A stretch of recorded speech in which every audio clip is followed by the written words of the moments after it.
Hi, my name is Bob Roth, and I've been a teacher of Transcendental Meditation for over 40 years. I want to start right off with a very simple working definition of Transcendental Meditation. Number one, TM is a very simple technique. It's simple not because it's simplistic or a beginner's meditation, but because there's an elegant simplicity to the practice. Very profound, elegant simplicity to the practice. Number two, it's natural. There's no manipulation, there's no suggestion. Every human being can practice Transcendental Meditation as well as every other human being. Very simple to learn and very enjoyable to practice. Number three, it's effortless. Effortless in contrast to many other meditation techniques which involve concentration or control of the mind, trying to clear the mind of thoughts. This is completely effortless, as we'll see in a few moments. It's practiced 20 minutes twice a day, sitting comfortably in a chair with your eyes closed. It can be done, on a train. It can be done on an airplane. It can be done in a car if someone else is driving.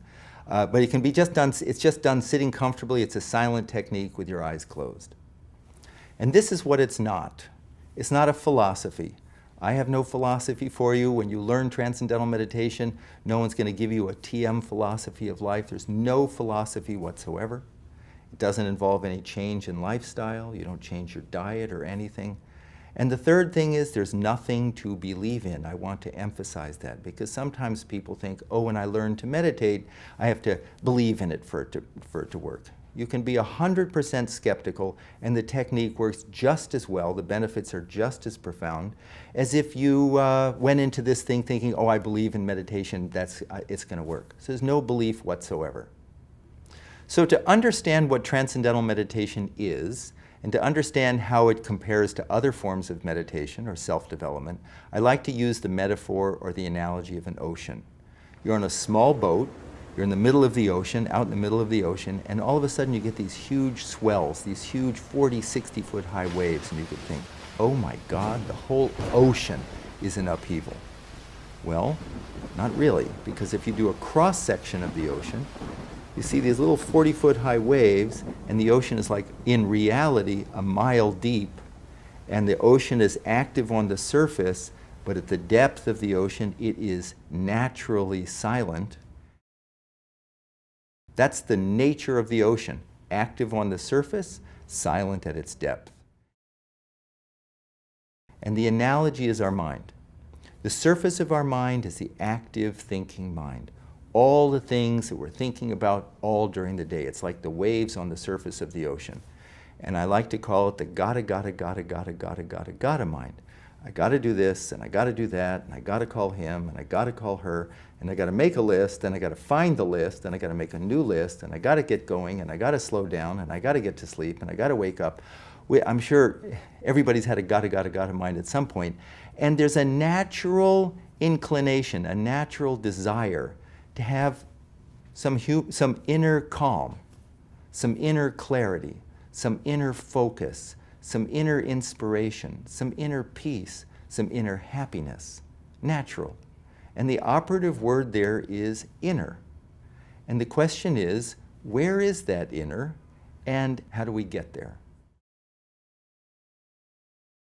Deep within every human being, deep within all of us, is a level of the mind that is already calm, already settled, already wide awake. The ancient meditation texts use very big words. They say it's a source of our unbounded creativity, unbounded intelligence, happiness, focus, clarity. It's there. It was there. If it's there, it was there yesterday. It's there right now. It'll be there tomorrow. We've just lost access to it. We're stuck up here. We're stuck up on the surface gotta level.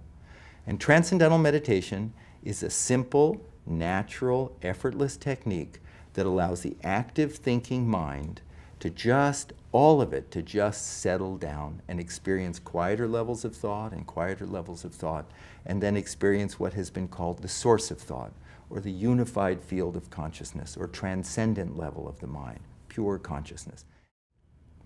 Now here's a question. How do we know during Transcendental Meditation that that's actually happening? How do we know something substantive is taking place? That we're not just imagining this And we know from science. And why do we know from science? Because we know from science mind and body are not just interconnected. In many regards, mind and body are basically one. And if it's true that during transcendental meditation, your mind is just effortlessly, comfortably settling down, experience quieter and quieter levels of the mind, and then experiencing that source of thought, it must show up in a very profound and dramatic way during the meditation, and it must show up in the body. Basically, what the research shows is that during transcendental meditation, your body gains a state of rest and relaxation, and what that deep rest does, it allows the buildup of stress, fatigue, tension, anxiety to be dissolved. When we get a state of deep rest, there's a hormone, probably some of you have heard of, called cortisol. Cortisol is secreted by the adrenal glands, which sit on the kidneys, when we're anxious. So when we're anxious, the body secretes cortisol, and then we secrete cortisol, we feel more anxious. It becomes this vicious cycle. Then we feel more anxious, more cortisol, more anxious, more cortisol. We get a good night's sleep, cortisol levels drop a bit. That's why we wake up feeling fresher in the morning. Research shows that 20 minutes of transcendental meditation, cortisol levels drop 30%. It's a significant reduction in this anxiety hormone. Serotonin levels, a neurotransmitter, which are so-called the happiness neurotransmitter. There's an increase in serotonin. There's an increase in another hormone called prolactin, which is present when there's a feeling of well-being. Other research shows the results of this, the benefits of this, is a significant reduction in high blood pressure, in cholesterol, reduction in risk of heart attack, stroke, atherosclerosis, a reduction in all sorts of range of disorders like bipolar disorder, trait anxiety. In the last 40 years, there have been over 340 scientific studies published in independent peer-reviewed journals, including the American Medical Association's Journal, Archives of Internal Medicine, the American Heart Association's Journal, Stroke and Hypertension. Wide range of some of the most respected journals in the world have published research on transcendental meditation. The National Institutes of Health have provided $26 million to study the effects of transcendental meditation on stress and heart health. The Department of Defense just provided a $2.4 million grant to study the effects of transcendental meditation on post-traumatic stress on soldiers who have come back from war-torn areas. I think one of the really interesting areas of research is the effects of transcendental meditation on the brain. This is interesting because every experience we have impacts the brain in some way.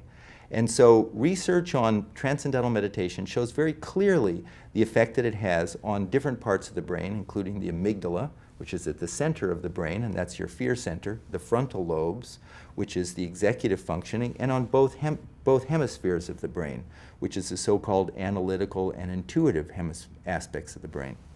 And what they find is, what the research shows, is that during transcendental meditation, there's a strengthening of the connections between the frontal lobe and the back of the brain. This is important because the frontal lobes govern decision-making, planning, judgment, problem-solving, sense of self, ethical reasoning. Everything good about the brain depends upon the connections between the front of the brain and the back of the brain, between all aspects of the brain. And stress rips apart, you could say, as if takes the frontal lobes offline. That's why, does a stressed person have good judgment? Does a stressed person solve problems, plan well? No, because the frontal lobe goes offline. During transcendental meditation, those connections are strengthened. During transcendental meditation, the connections between the left and right hemispheres of the brain are strengthened. All parts of the brain connect together during TM. And because of something called neuroplasticity, those connections that we have in meditation last in daily life. And that's why people report that they think more clearly, that they make better decisions, they solve problems better. Why students find that their grades go up and their test scores go up. It's not magic, it's now the brain is optimized. The whole brain is functioning in a coherent, integrated way.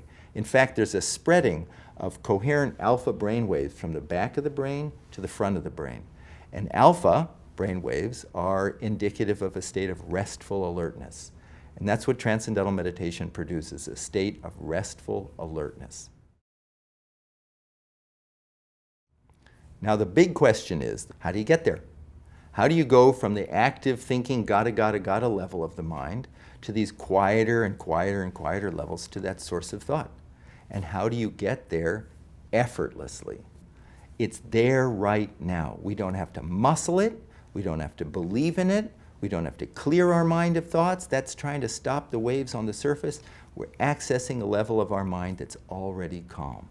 It's a wonderful experience. It's a blissful experience. It's a satisfying experience. And how do we get there? The key thing I just said is it's a satisfying experience. You're at a dinner party and you're stuck in a corner somewhere and you're in a really boring conversation, and just a few feet away you can overhear a really interesting conversation. Where's your attention go? You're trying to pay attention, but you keep being drawn to that more fascinating conversation.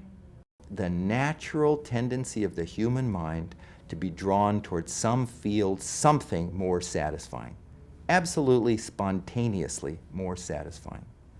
Inside is a field of great satisfaction. Source of thought, great, very charming field. In Transcendental Meditation, we learn how to give the attention of the mind an inward direction.